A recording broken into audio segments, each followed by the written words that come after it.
All right, I'm going to begin by defining homeostasis. Homeostasis is the body's ability to maintain stability.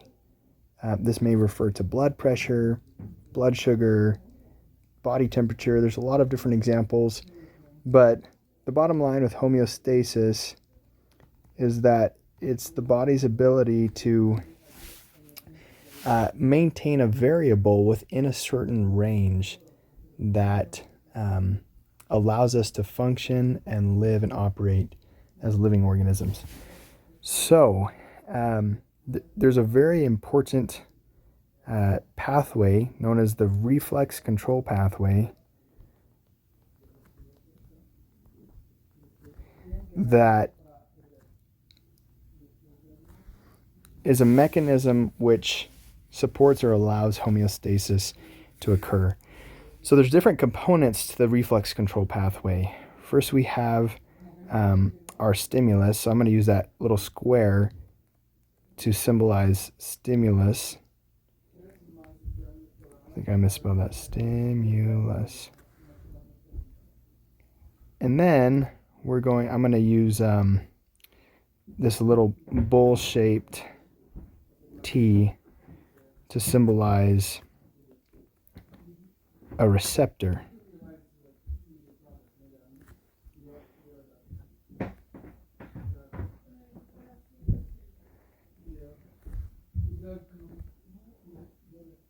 And I'm going to use this circle to refer to or to symbolize what we call a control center.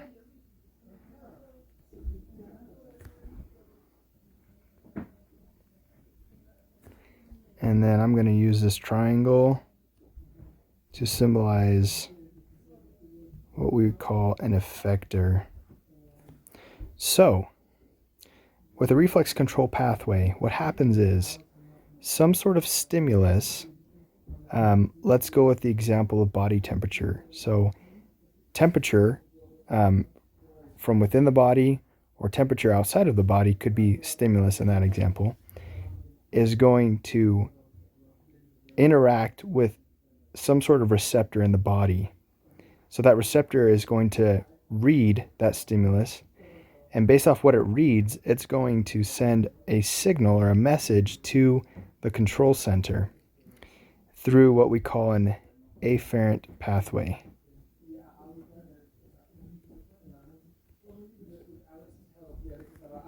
Once that message reaches the control center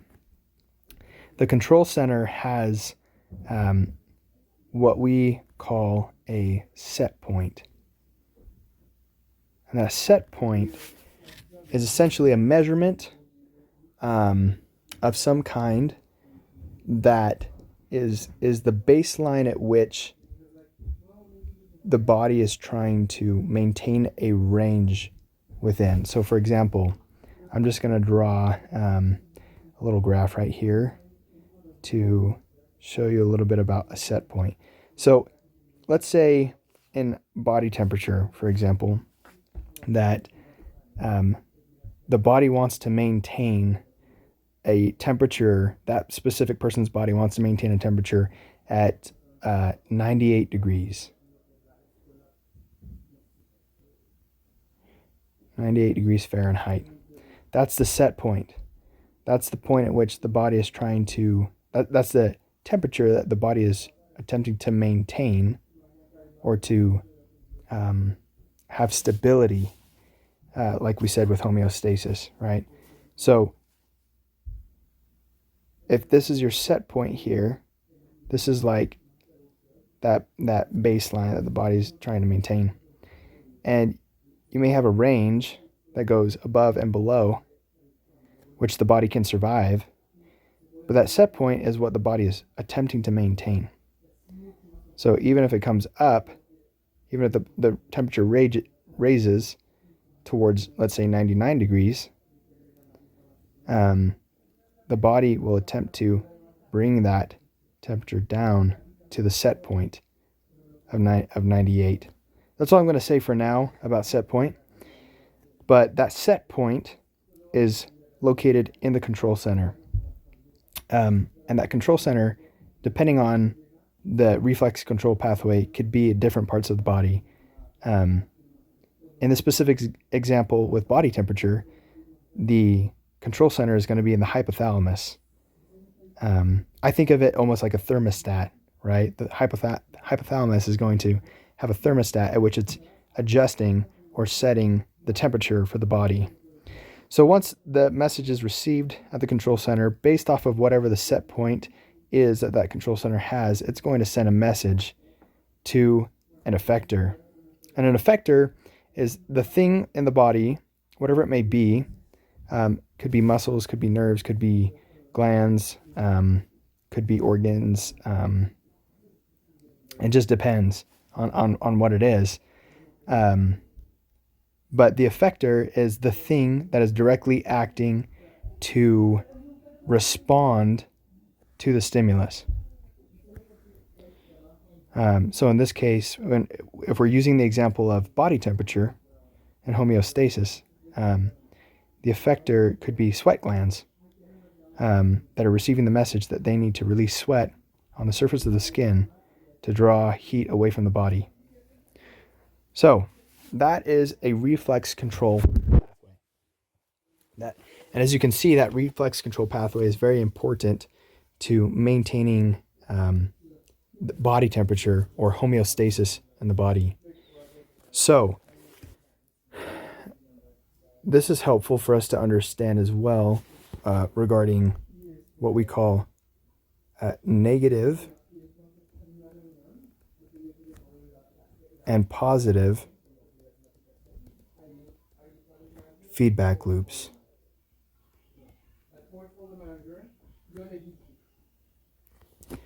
I'm just going to abbreviate this FL. This reflex control pathway becomes a negative feedback loop in the sense that the effector will send feedback to the receptor, or in other words, the effector is going to have an effect on the stimulus.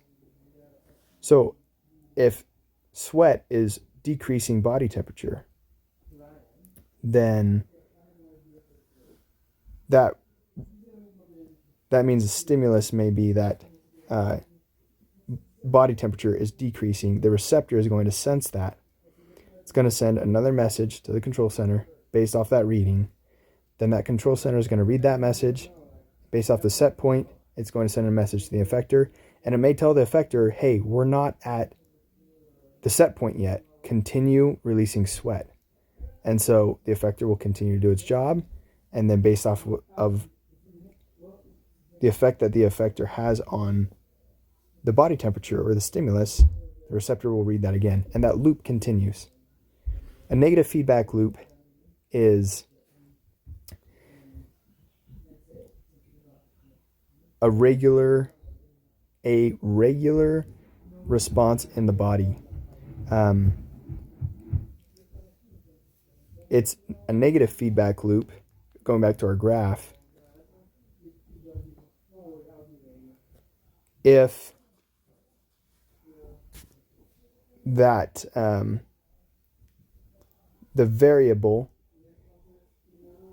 is being maintained, right? So if body temperature is rising and this pathway tells the body that it needs to do certain things, the effector needs to do certain things to decrease that temperature, it's going to come back toward the set point. That's the key in a negative feedback loop. Now, if that body overshot a little bit and the temperature decreased below the set point, the body will respond through this reflex control pathway to increase body temperature back again toward the set point. And that will continue on. That's a negative feedback loop.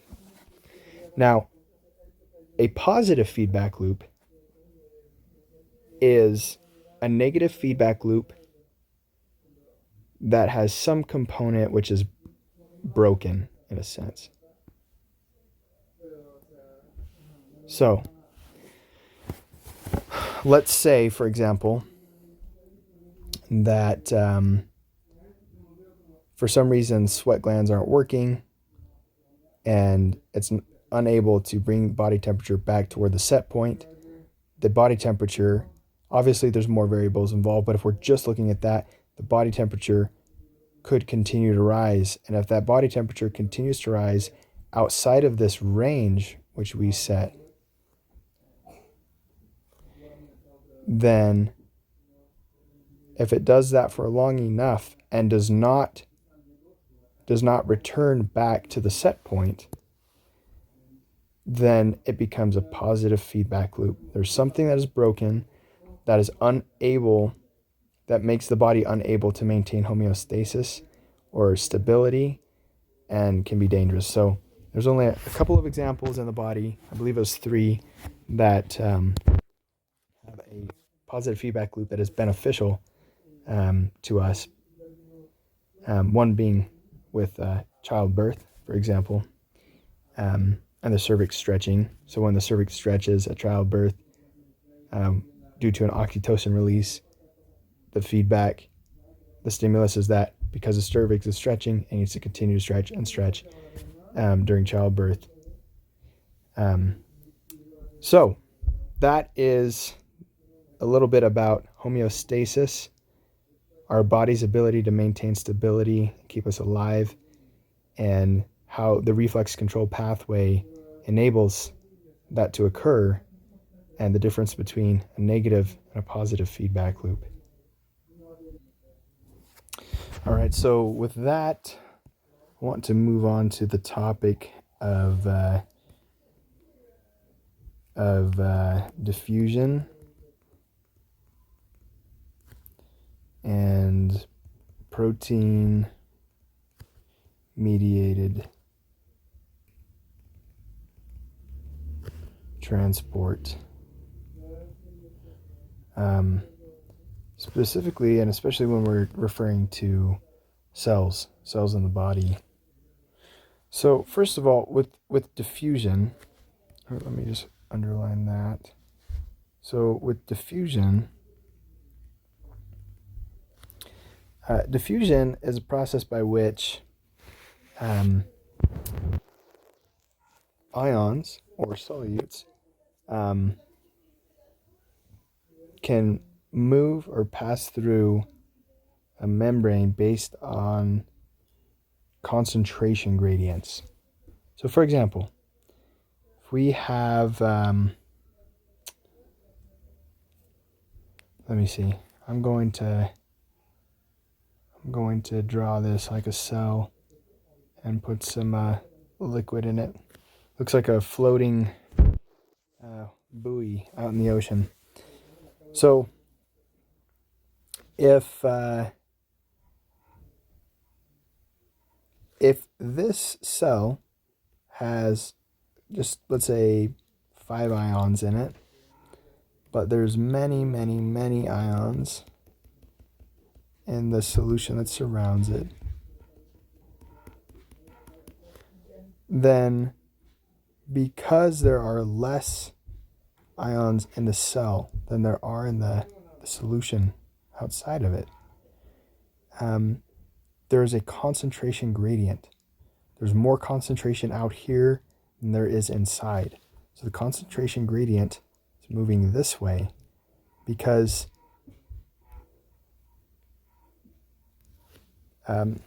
these solutes want to reach a state of equilibrium where there's an equal amount of solutes inside the cell as there are outside.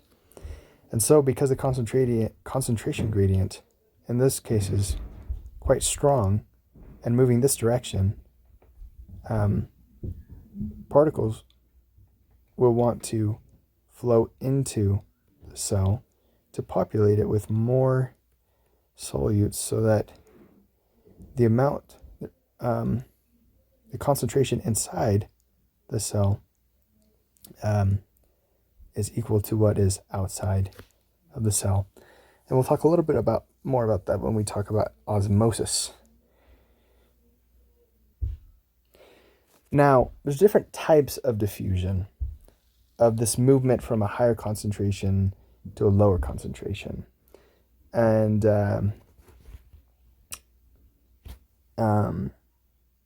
the first one I'll mention is known as simple diffusion.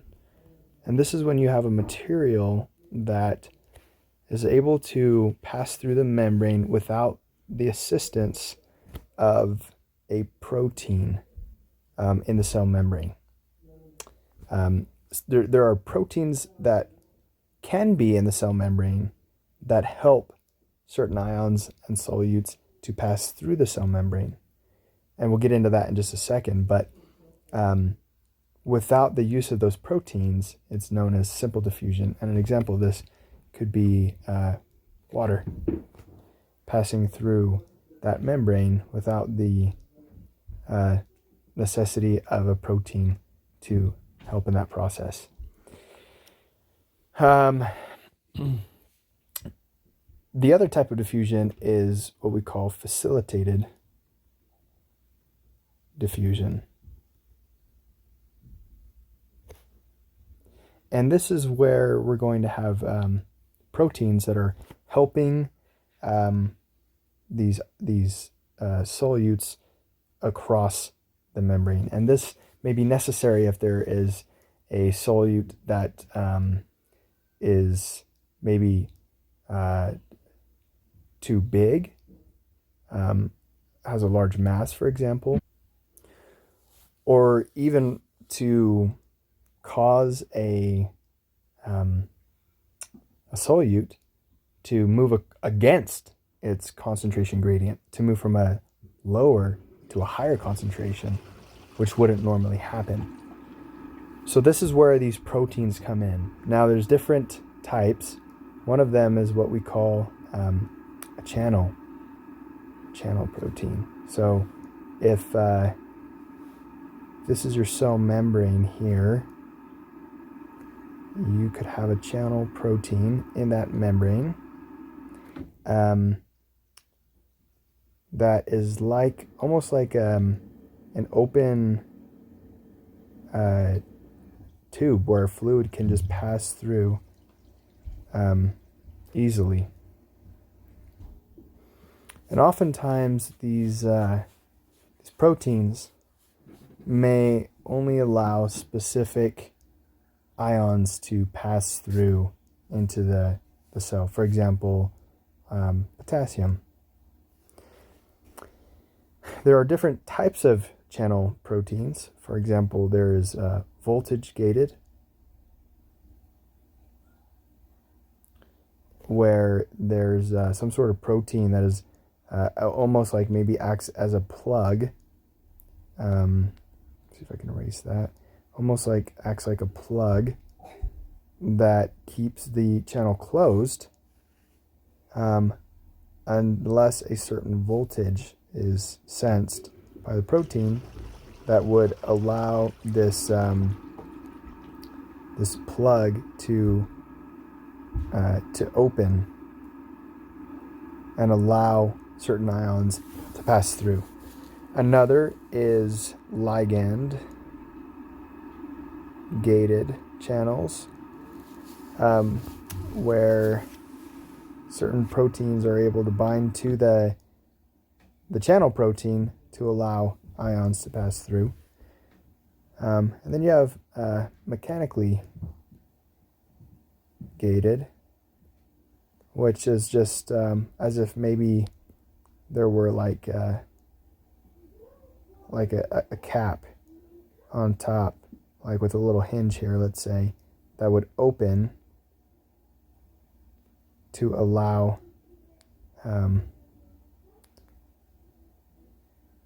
specific ions to pass through the channel. So there are different types of channel proteins that can facilitate diffusion across the cell membrane. There's also carrier proteins that act, I think of it almost like a clamshell. I think the text referred to it as like a revolving door, to think of it that way. But it's protein that has is shaped a specific way to allow solutes to pass through that membrane, and it would open and close. So you'd have solute that would come in here, for example, bind here, and then this protein would morph to allow this to move to this spot. You'd have another one that would come in, and as it has this motion of opening and closing on both sides, it's just allowing these solutes to come in and then be spit out. Come in, spit out, again and again.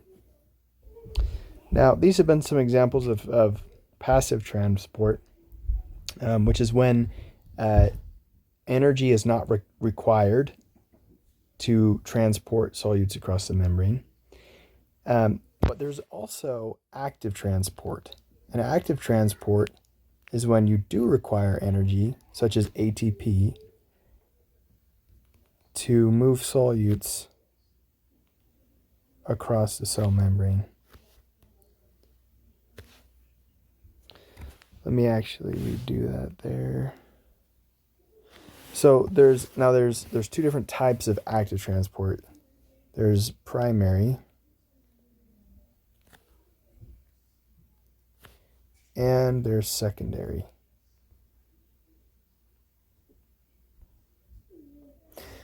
A key characteristic of primary transport is that, I'll show you this again with this cell and water solution, for example.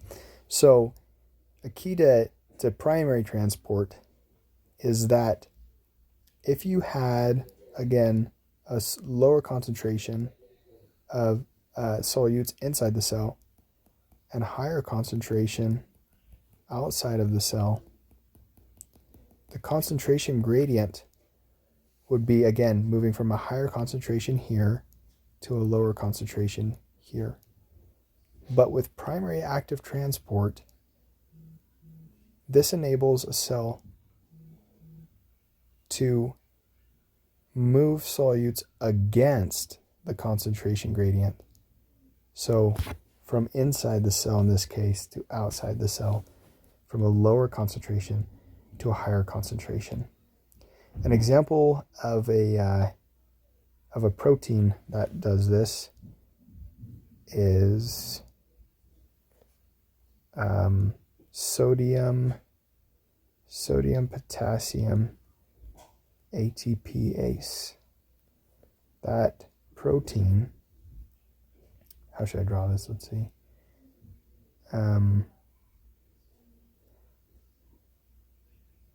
I don't really know how it looks, but I'm just going to draw it like this. That protein is going to have a binding site on it for ATP. ATP is going to find its way over here to this binding site and bind with that protein, looking something like this. When that happens, ATP is going to activate that protein to pump out 3 sodium ions and pump in 2, let me make that a little bit more distinct there, 2 potassium ions.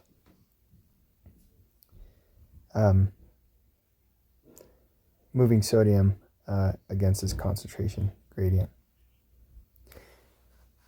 Now, a secondary active transport, actually, let me do this. We have the same characteristic here as primary, in that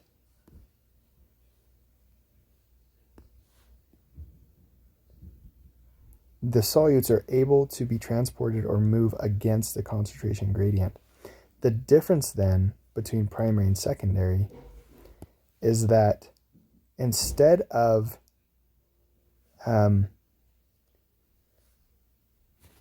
the required use of an energy source such as ATP. So this here, we need ATP. With secondary transport, ATP is not required as the energy source of moving against the concentration gradient. What it is, however, is, or rather I should say, the energy that is used to move or transport solutes against the concentration gradient is the energy that is created by the concentration gradient itself. So for example, let me erase these.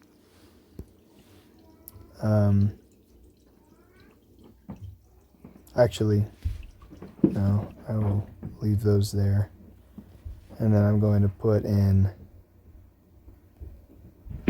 some other type of solute here, and then a couple more out here, right? So this concentration gradient would typically go this way for this solute, but if we're moving against the concentration gradient, we're moving that way. And I'm going to remove these arrows just to eliminate confusion for what's happening here. So again, you have these solutes that are moving against their concentration gradient, using the energy that is created by the concentration gradient. And when this happens, you would have, for example, you may have, oh, I think I've drawn this backwards actually. Let's see. Whoops, didn't mean to do that. All right, well, we're just going to pretend that this is one solute right there. And as this solute is moving down its concentration gradient from a higher concentration to a lower concentration, and it puts out a little ion here, the energy of that moving would then move in via active transport. Oh, I've drawn this backwards. I think I should have drawn it the other way. Let's start over here for a second. All right, cancel that. All right, so this is moving against its concentration gradient. And we're gonna have, let's see,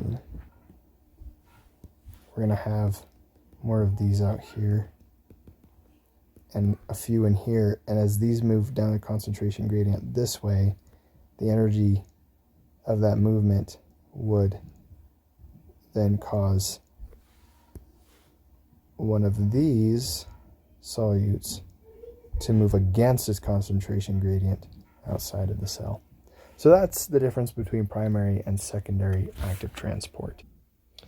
Now, one thing I'll point out is that the rate of diffusion is impacted by several factors. For example, let me just write this in black. Rate of diffusion.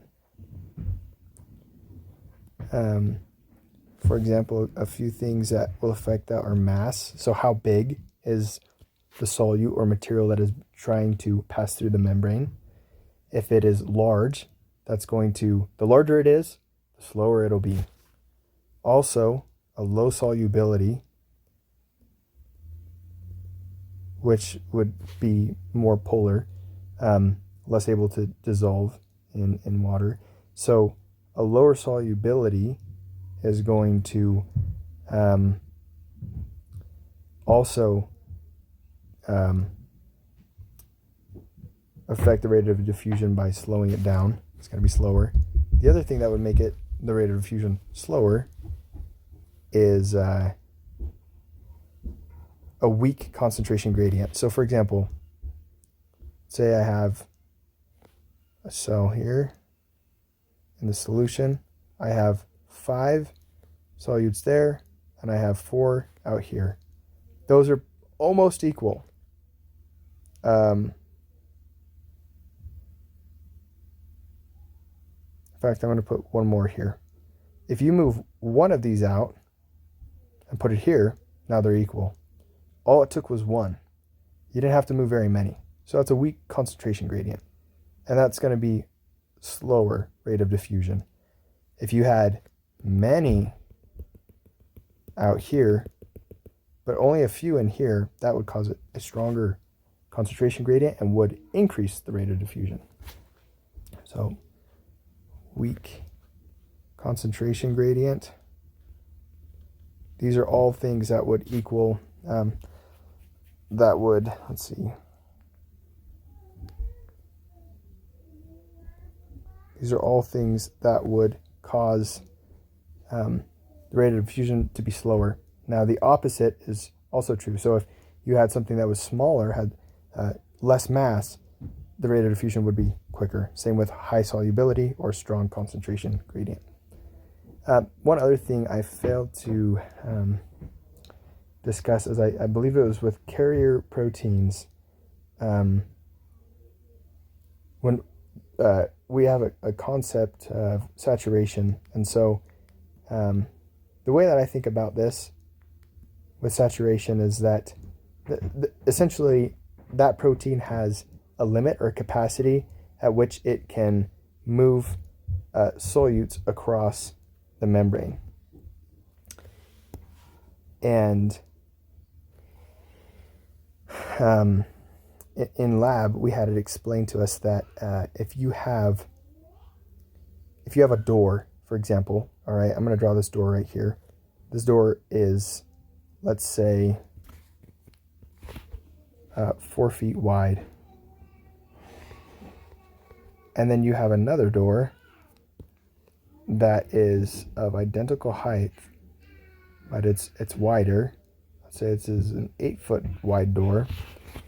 And you have, let's say you have 200 people on either side trying to get through the door. Let's say you can fit, oh, I don't know. Let's say they're just squeezing through really tight. You can fit 5 people through this door at once. And for the 8-foot door, you can fit, let's say twice as many people at 10, right? You're going to be able to pass more people through this door in a shorter amount of time than you would through this door, right? Because the 8-foot door can handle a larger capacity. But if you increase this number to 600 people trying to pass through, that will not increase the capacity. It can still only handle 10 people at a time. Therefore, it has become saturated, and that amount of people has saturated this this door or the protein, and it's at maximum capacity already. And so by trying to pass more people through, you can't. You would just need to add more doors to get more people through, because you can't fit more people through the door at once. So that's something to note about carrier proteins moving solutes across the membrane. Put that back if I can. And the final thing that I would like to talk about today is osmolarity. Well, osmosis as a starting point. Let's go there.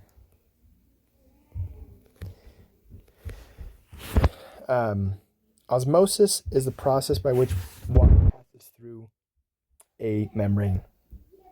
But in order for this to happen, the membrane has to be permeable to water, but impermeable to solutes for osmosis to occur, or specific solutes. And so with osmosis, similar to how we talked about concentration gradients with diffusion, that principle, osmosis is affected by concentration gradients as well.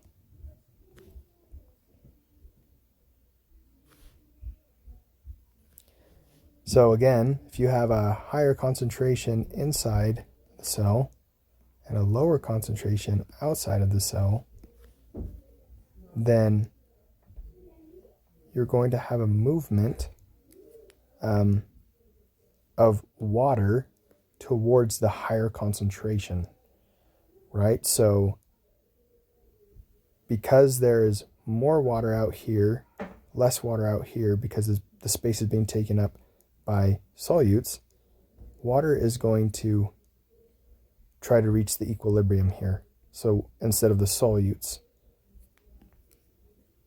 So in order to make this less concentrated, water to reach an equilibrium, water is going to move into the cell. The water is going to follow the solutes. And that's the process of osmosis.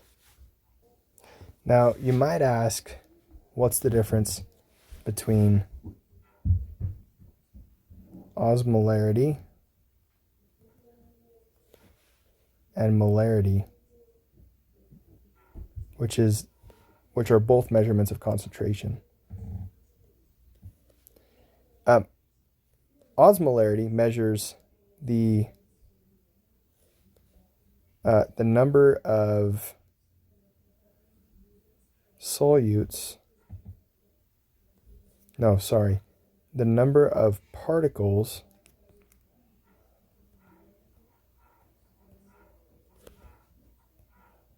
per liter of solution. Whereas molarity is measuring the number of molecules per liter of solution.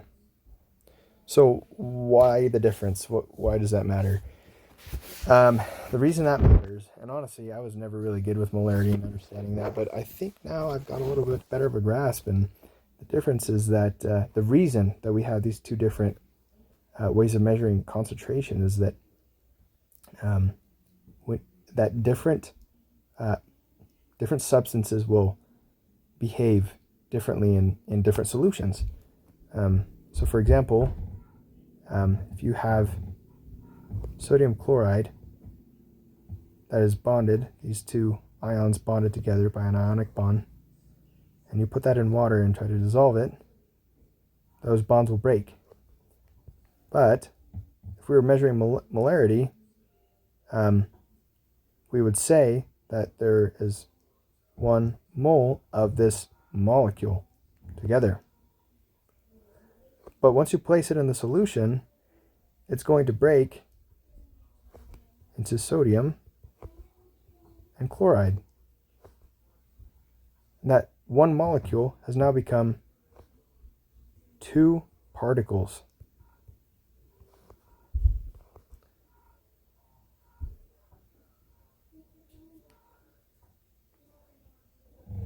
And that's the difference between molarity and osmolarity. So with osmolarity, we're measuring concentration based on particles rather than molecules.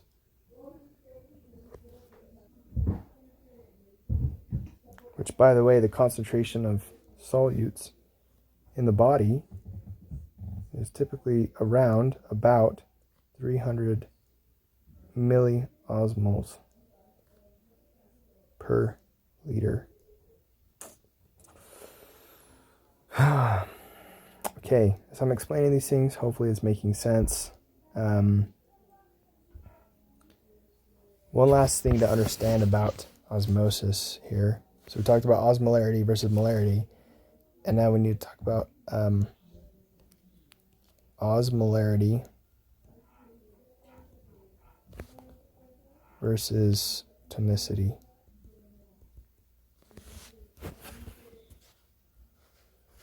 And essentially the difference here is that osmolarity is comparing the difference between concentrations. So if I have, let's say, like a fish tank here, right? And I have my membrane right here in the middle. That's permeable, right? Actually, sorry, let me back up. Let me take a cell compared to a bucket with some sort of solution in it. Okay. Osmolarity is going to compare, let's say, the concentration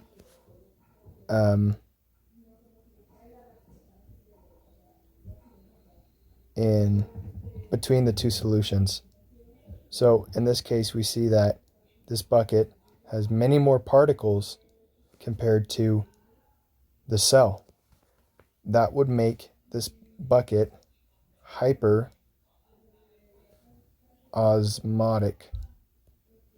when compared to the cell. If we were to compare the cell to the bucket, which has less particles, or less particles, less concentrated,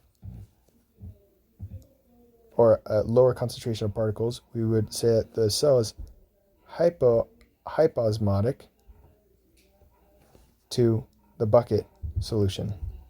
Now, if these were to have the same number of particles,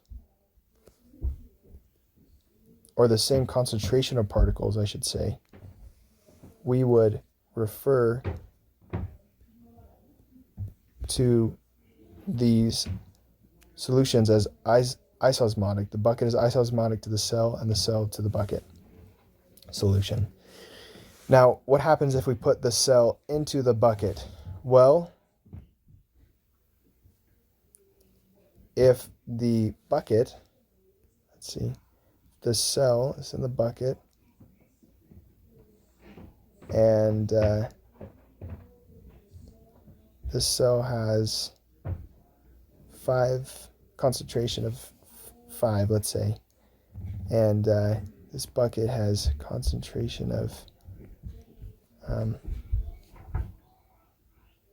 8, right? So there's a higher concentration in the solution of the bucket, making it hyperosmotic compared to the cell. But tonicity is going to refer to what happens to the cell.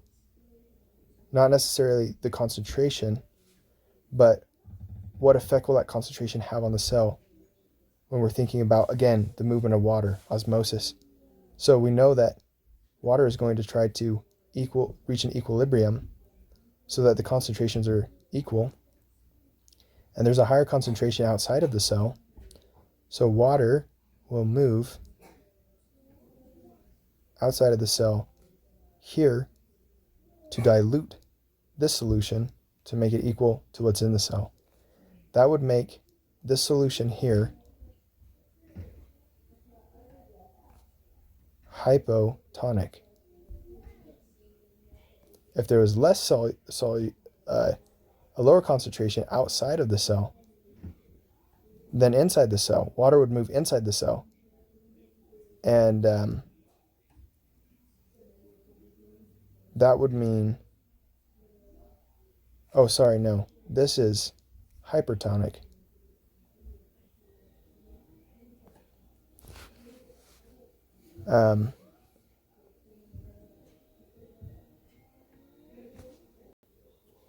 If there were,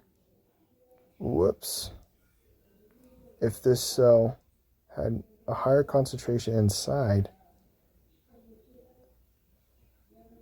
and there was a lower concentration of the solution surrounding the cell, water would move into the cell, causing the cell to swell, and this would be a hypotonic solution. If the concentrations were equal between the cell and the solution that surrounds it, that would be isotonic. There would be no effect. Water would not move between the membrane because it would already have an equal amount of concentration inside and outside of the cell. And that's the difference between osmolarity and tonicity.